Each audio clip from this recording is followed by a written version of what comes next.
Marc Garneau is Canada's Minister of Foreign Affairs. He's with us from Montreal. Hi, Minister. Good to see you. Thank you for making the time. You're welcome, Bashi. Is this project dead upon the move by President Biden today?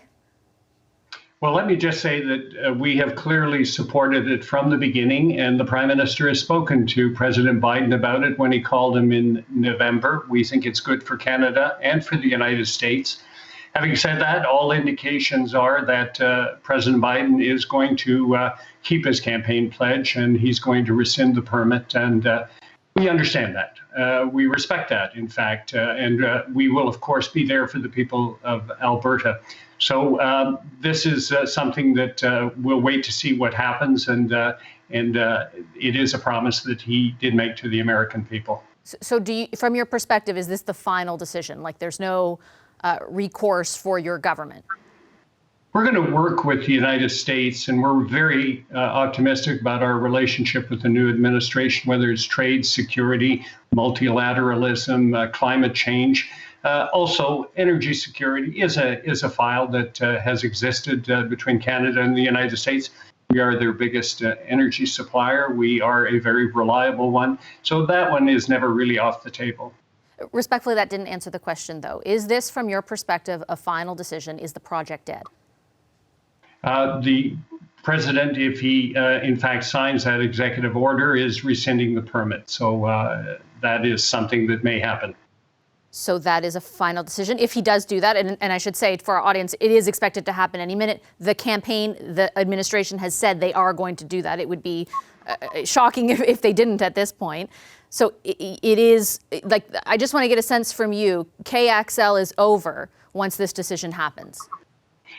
We understand the decision because the president made that promise, and we respect that decision. And we will focus on all of the areas of cooperation that exist between our two countries. And it's also good to remember that Canada is a reliable supplier of energy to the United States and continues to be. Why didn't that argument convince the president? The president, of course, is the only person who can answer that. But we have been very clear from the beginning that we felt that this was to our mutual interest, not only in terms of job creation, but also in terms of continental energy security.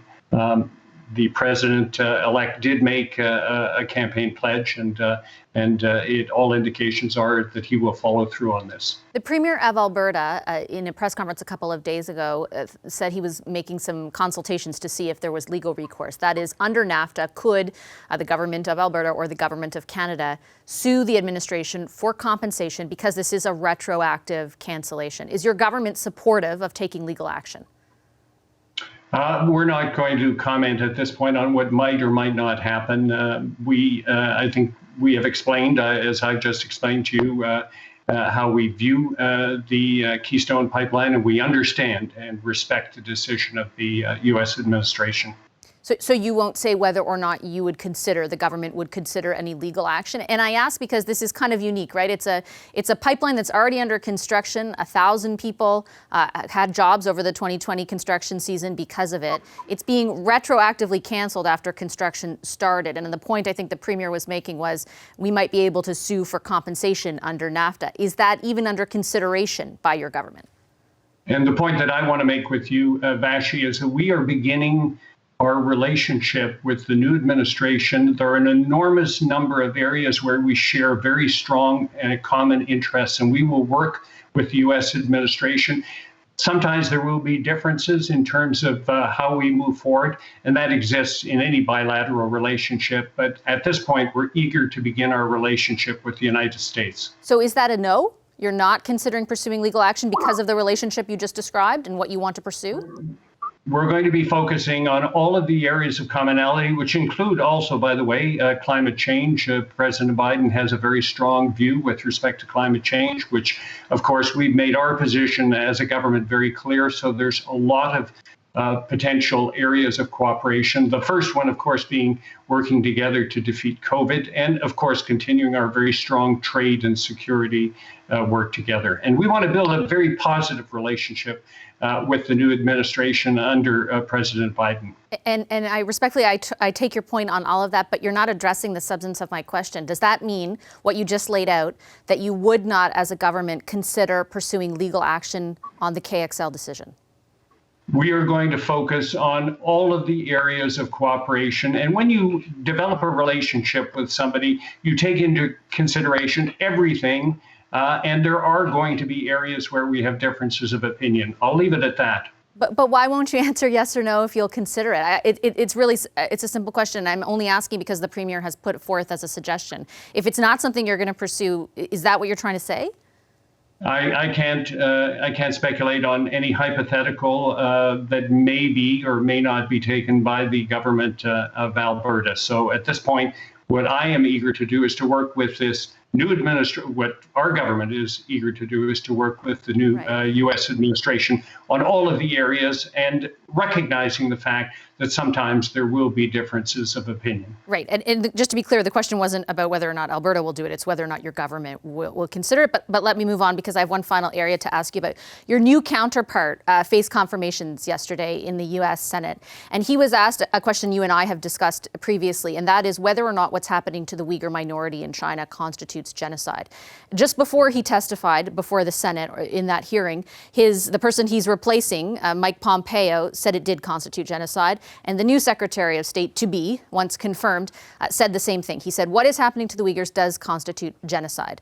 Minister, you've been in the job now a little while. The first day I asked you the question, you had just started. Do you believe what's happened to the Uyghurs, what is happening, constitutes genocide? So I'm glad you asked me the question again, because you said that you would. And in fact, Mike Pompeo called me yesterday to tell me that in a couple of hours they were going to make that announcement. Our position is very clear and has been clear from the beginning. We are very, very seriously and gravely concerned with all the reports that have been coming out of the Xinjiang area with respect to the treatment of Uyghurs.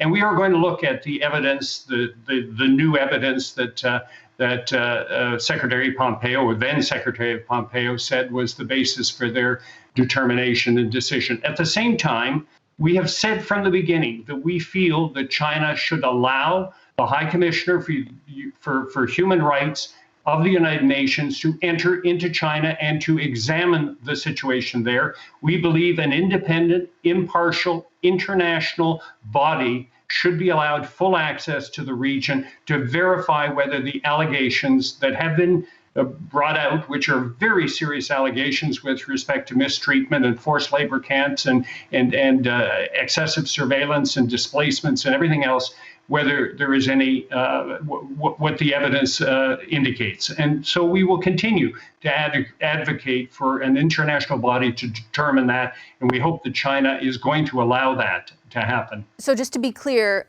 you're saying that Mike Pompeo has seen evidence that our government has not, therefore allowing him to declare genocide, which prevents you from doing the same?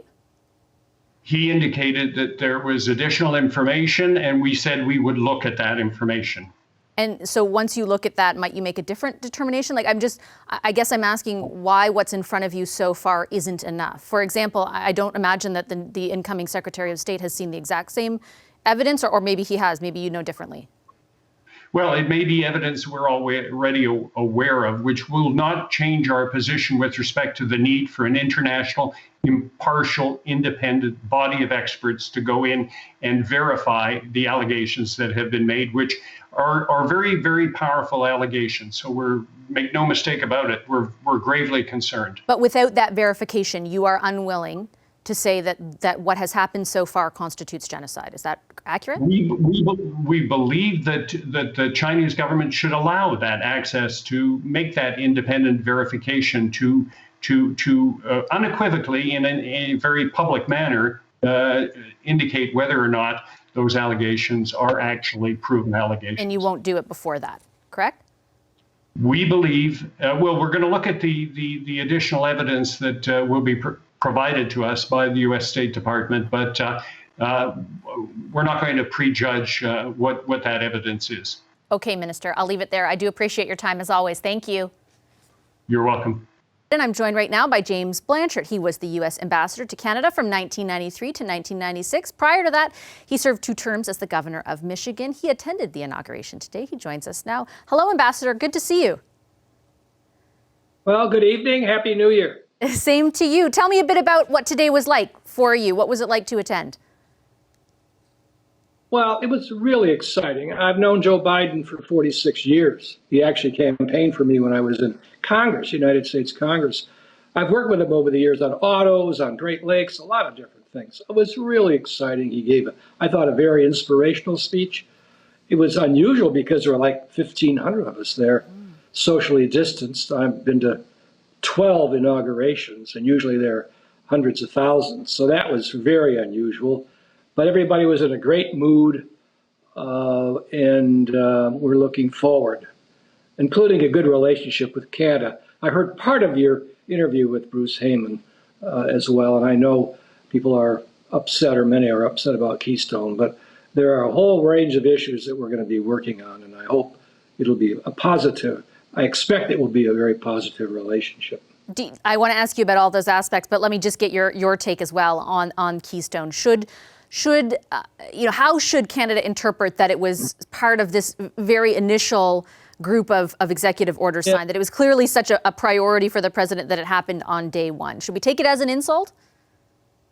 No, I wouldn't at all. First of all, his campaign platform said he would cancel it. Right. Secondly, Barack Obama canceled it, and he was his vice president. Third, Trump came in and reversed Obama's decision. He also reversed Obama's decision on joining the Paris Climate Accord, on working with the World Health Organization, on a Muslim ban. So today, a number of those decisions by Trump, which reversed Obama, were brought back to their original state. And that's really what was happening here. I think on climate, first of all, I think both countries agree that we would like to be carbon neutral by 2050. So what would I suggest? I would suggest our people sit down and look at how do we work together to be carbon neutral by 2050. Maybe there's a way a reworked Keystone would fit into that. I doubt it because of the politics now and the politics of Trump and Biden. But you never know. I think we need to look at what we have in common because there's so much there. I always said it was the most overreaching, multifaceted relationship of any 2 countries in the world. And I would hate it to all boil down to Keystone, which has been back and forth like a ping pong ball. There hasn't been an ambassador, the role that you occupied from 93 to 96, representing the U.S. in this country since 2019. How key do you think it will be to appoint one, and how soon might that happen, do you think, and any idea of who it might be?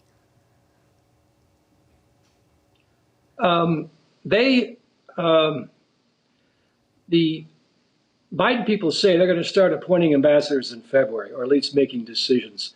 I'm sure Canada would be one of the top. It's probably the most important, in my opinion, actually.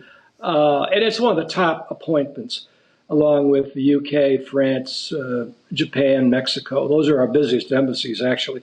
There are a few others that people covet highly, like Italy and Spain and Portugal and Belgium and NATO, all those. But Canada's up at the top of the list. I don't know who's actually lobbying to get it, or who Mr. Biden has in his short list. I can tell you that Canada is really important to Joe Biden. So that's why I hope the government there, your government, the Trudeau government, and others, I hope that they don't take the decision on Keystone as an insult, because all it is a reestablishment of the Obama policy. Turning back to politics in your own country, we listened, a lot of Canadians, and I'm sure myself included, listened to the speech from Joe Biden today, which had a primary focus on unifying the country. Obviously, we've seen evidence of how disunified it is, especially manifested over the last few weeks. What do you think? We know the challenge is a big one, but how do you think that might come to fruition under President Biden? Like, specifically, what actions do you think he might take to see that come to fruition? Well, first of all, he has to be himself. Joe Biden, by nature, works across the aisle. He's done that as a senator, as vice president. And he said he was going to do it now, and I believe it. So his relationships with the Republicans, particularly in the Senate, will be critical, and I note that he does have a good personal relationship with the Republican leader, Mitch McConnell. Secondly, if you look at the poll survey research data, the Democratic voters are like 95% behind Biden, and the independent voters, and there are a lot of them, have a very high approval rate of Joe Biden. So what he's really got to do is work on the Republicans. And I would say about half the Republicans who voted for Mr. Trump did so on reasons that are unrelated to the far right. What's happened is the radical right has found a home in the Republican Party, but most Republicans don't agree with what they did, and I think are ripe for convincing to work and support Mr. Biden with policies that deal with improving our health, getting the COVID under control, and restarting our economy. And by the way, those two issues, or the major issues, getting COVID and the economy going, are, of course, ones we have to work with Canada on. And in fact, if we don't get our economy going, the Canadian economy is not going to do very well either.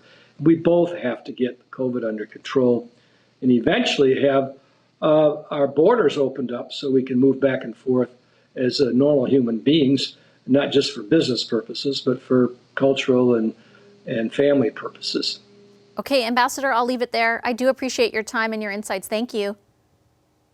Thank you very much. That's James Blanchard, former U.S. ambassador to this country. Hi, I'm Vashi Capellos, host of Power in Politics. See more of our show by subscribing to the CBC News channel or click the link for another video.